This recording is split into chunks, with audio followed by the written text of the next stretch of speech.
Welcome back. His Royal Highness the Crown Prince and Prime Minister Prince Salman bin Hamad Al Khalifa issued Edict 4 of 2024, issuing the general outline for the school's review framework based on a proposal by the Chairman of the Board of Directors of the Education and Training Quality Authority and following the approval of the Cabinet. Article 1. The general outline for the school's review framework attached to this edict shall be implemented. Article 2. The school's overall performance general audit frame issued by Edict 37 of 2018 shall be repealed. His Royal Highness also issued Edict 5 of 2024 by issuing the General Framework of Educational and Vocational Training Institutions Overall Performance Audit based on a proposal by the Chairman of the Board of Directors of the Education and Training Quality Authority following the approval of the Cabinet. Article 1. According to the edict, the Directorate of Vocational Reviews of BQA shall implement the General Framework of Educational and Vocational Training Institutions Overall Performance Audit attached to this edict. Article 2. The General Framework of Educational and Vocational Training Institutions Overall Performance Audit issued by Decree 38 of 2018 shall be repealed. Her Royal Highness, the wife of His Majesty the King and President of the Supreme Council for Women, Princess Sabika bint Ibrahim Al Khalifa, deputized the wife of the President of the Royal Rescue and Safety Foundation of Bahrain, His Highness Sheikh Khalifa bin Hamad Al Khalifa, Her Highness Sheikh Naila bint Hamad bin Ibrahim Al Khalifa, to open the 6th International Autism Conference. The conference included several lectures on anticipating the future of others, during which participants discussed strategies for understanding the challenges of individuals with autism and the importance of early diagnosis and therapeutic intervention to achieve the best results. It also included counseling sessions during which a number of specialists provided consultations to parents and those interested in learning about autism. The conference also included a number of specialized exhibitions, most notably an art exhibition to showcase the exceptional talents of children with autism, an exhibition of services and products to display the latest educational tools designed to support the learning and development of children who suffer from behavioral difficulties. The 3-day conference highlights the latest treatments for autism and provides comprehensive strategies for managing the medical and behavioral symptoms with the aim of improving quality of life and raise community awareness about autism.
It's my pleasure to be with you today in this very exciting meeting with a lot of experiences, and brings all these people who are having some experience about autism to deal with this quite important problem. It is striking everybody. Autism became one of the most important disability nowadays. We are happy to say that this is our 6th conference. If you ask me about the first and now, I can tell you that we have found a lot of changes, which is a positive things. So, in the beginning when we start, our main concern was for the community, okay, for the people of Bahrain, to know what is autism. It's awareness, because that time, 15 years now, or now we are going to be 20 years, the people, they were afraid to talk about autism. The people were denial to say that I have kids with autism, or they are not denying, but they don't know the sign, they don't know the system, they are not familiar with it. I think these conferences, it really give like a kind of understanding in a simple way, that this is what it means by conference. If you saw these symptoms, you have to take notice about it. And I think at the same time, when you come to the conference and you see all the mothers and you see other people, you say, I am not alone. We've been almost every 2 years, we do a conference where we invite the most well-known experts in the field of autism and child difficulties. They introduce their latest studies and findings about autism, and also at the same time in the afternoons they provide consultation for the parents.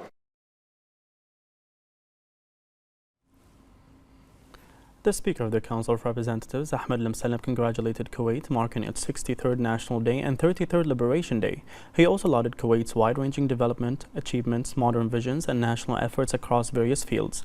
Al-Msalem affirmed that Kuwait's national days are national occasions for Bahrain, thanks to the long-standing solid bilateral fraternal relations and cooperation, in light of the interests of His Majesty the King and His Highness the Emir of Kuwait.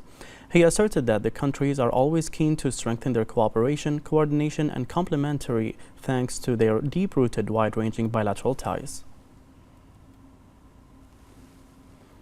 The chairman of the Shura Council, Ali Saleh, congratulated Kuwait on its National Day and Liberation Day. Saleh praised the development and growth that Kuwait is witnessing under the leadership of His Highness the Emir of Kuwait. He affirmed that Bahrain shares with Kuwait and its people their celebration of national days based on the historical and fraternal strong ties between the two countries, emphasizing the significance of bilateral partnerships in advancing development achievements and strengthening bilateral cooperation.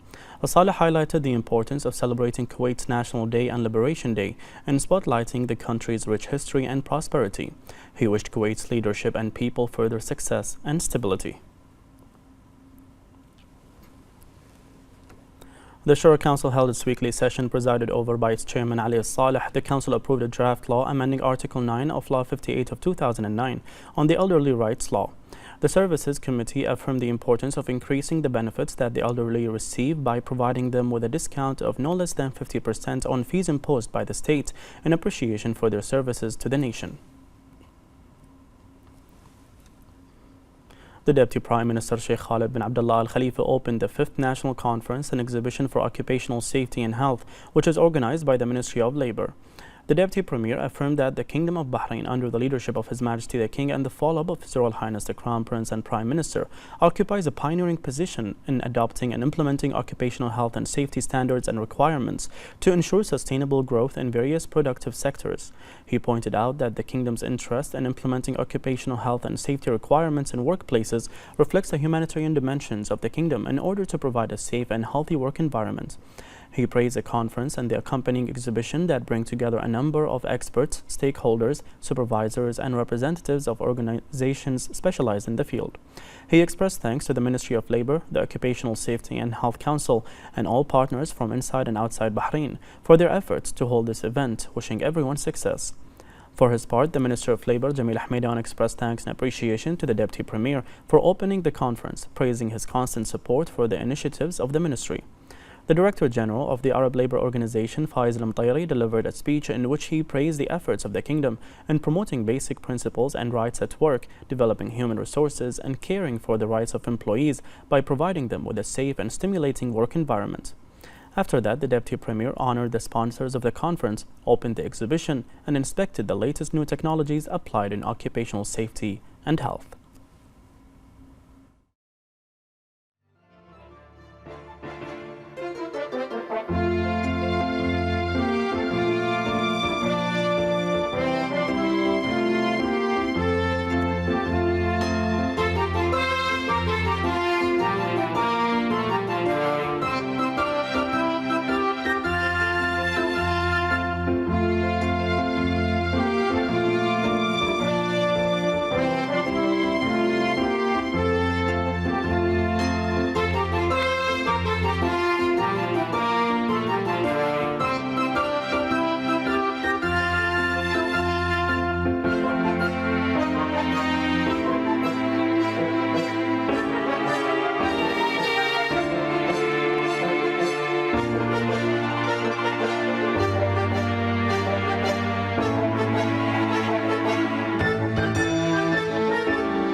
On the occasion of Arab Tourism Day, the Minister of Tourism Fatma Sayrafi stressed the kingdom's keenness to support Arab tourism complementarily and increase the rate of intra-tourism. She noted that this would raise the contribution of the tourism sector to Arab countries' national development as well as enhance social, cultural and historical integration among Arab peoples.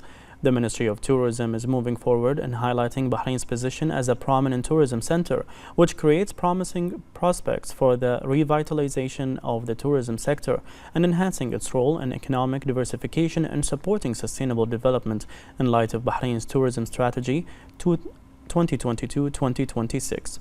The ministry indicated that the ways to develop Arab tourism are always on its agenda during its participation in regional and international gatherings. It highlighted the fields of enhancing joint Arab tourism action, including cooperation in tourism marketing, training tourism personnel, and attracting tourism investments to the region, in addition to keeping up with digital transformation, promoting Arab tourism destinations, and consolidating innovation in the sector. The president of the Survey and Land Registration Bureau, Engineer Bassem bin Yaqub Al-Hamar, met with representatives of private surveying offices. The consultative meeting discussed preparation for issuing decisions to regulate the profession or to strengthen existing cooperation mechanisms and develop the role of the private sector as a fundamental partner in planning the desired goals. The president stressed the importance of continuing working in the spirit of Team Bahrain to strengthen the real estate sector in Bahrain and support investment in it, as it is one of the sectors supporting the goals of the comprehensive development process. Al-Hamar said that the Bureau is keen to continue building on the achievements that have established Bahrain's position in this vital sector by adhering to the highest standards of efficient and transparency in service provision and turning challenges into opportunities. He noted the efforts made to raise the number of surveying companies and developing more programs which are based on advanced digital technology to provide complete and stimulating infrastructure to attract more local and foreign investments. The delegation of Bahrain's parliamentary division participated in the parliamentary conference on the World Trade Organization, which was held in Abu Dhabi. The delegation affirmed that the legislative authority in Bahrain supports efforts aimed at expanding the participation of legislative councils and decision-making related to international trade and giving a parliamentary aspect to the work of the World Trade Organization to establish policies and enact fair and transparent legislation and laws that contribute to the prosperity of emerging economies. The delegation pointed out that the conference represents one of the most important initiatives adopted by the Interparliamentary Union and the European Parliament with regards to economic affairs.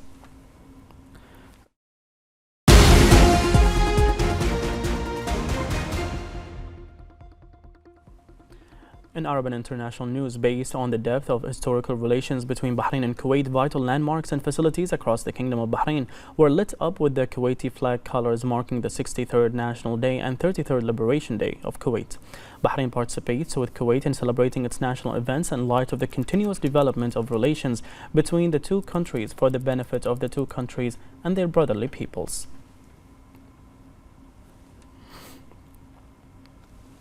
Bahrain and Kuwait share deep-rooted historical relations as a result of continuous support from the leaderships of the two brotherly countries. More in this report.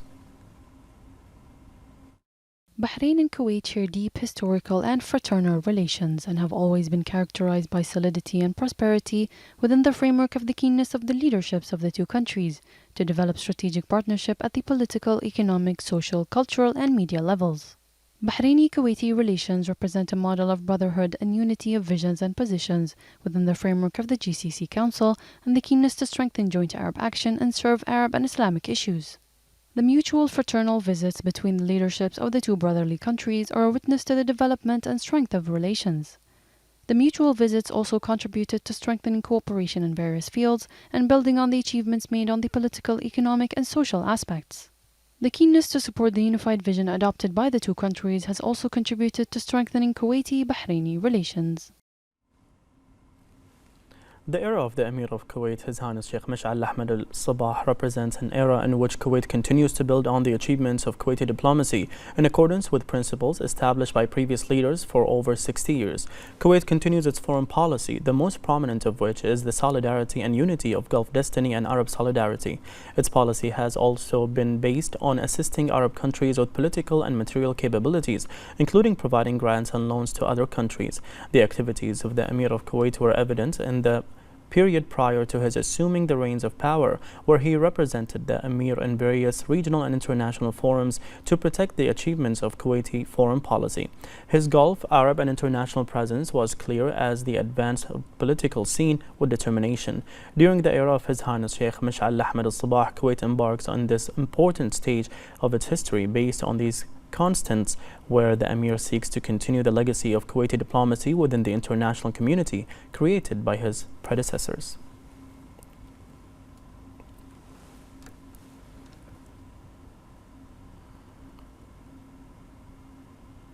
The Kingdom of Bahrain and Kuwait share an economic partnership that extends to many oil and non-oil trade sectors. More in this report. Established and strong fraternal relations link the Kingdom of Bahrain with Kuwait based on historical fraternal ties which are witnessing tangible development at all levels, especially in the economic field. These established relations developed the volume of trade exchange between the two brotherly countries, which reached $482 million, while direct Kuwaiti investments in Bahrain exceeded $2.3 billion. Commercial and economic relations have witnessed tremendous leaps, especially in the last decade, due to Bahrain's supportive and stimulating environment to attract more companies and investments. The kingdom has paid great attention to enhancing its ability to attract capital and encourage investment in a way that is in the interest of progress and economic prosperity for both brotherly countries. At the level of bilateral agreements between the two countries, the Kuwaiti Fund for Arab Economic Development has signed 19 agreements with Bahrain, worth approximately $1.5 billion in order to achieve the sustainable development agreed upon between the two countries. There are also more than 50 cooperation agreements signed through more than 10 joint higher committees between the two countries in major sectors, including the health, education, housing, transportation and energy sectors, which contributes to strengthening and developing ways of cooperation in important vital fields.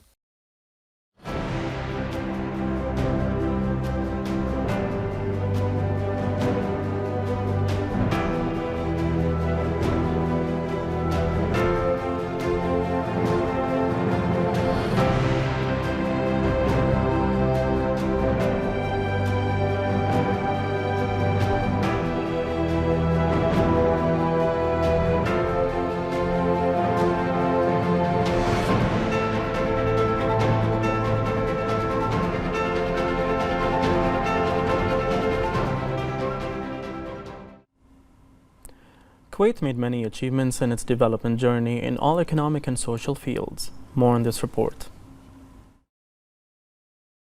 During the past years, Kuwait has taken important stages in development through supportive foundations for a prosperous and sustainable economic structure, which has strengthened its position to be among the most advanced countries in the world and within the highest levels of development. Kuwait has also made many achievements in various economic, social, tourism, and human capacity development fields. In recent years, the financial sector of Kuwait has witnessed significant progress in the banking and financial sector indicators, which in turn reflects the performance of economic and commercial activities. In the field of global competitiveness, Kuwait achieved advanced position in various fields, as it ranked first in the world in the Index of Enrollment in Higher Education, according to the Gender Gap Report for 2022. Bahrain International Airport celebrated Kuwaiti citizens arriving to Bahrain on the occasion of Kuwait's National Day and Liberation Day. Bahrain shares with Kuwait its national celebrations, which stems from the close historical relations between the two brotherly countries. The anniversary of Kuwait's National Day and Liberation Day is an occasion to commemorate the established relations between the two countries and the continuous prosperity they witness thanks to the support of His Majesty the King and His Highness the Emir of Kuwait.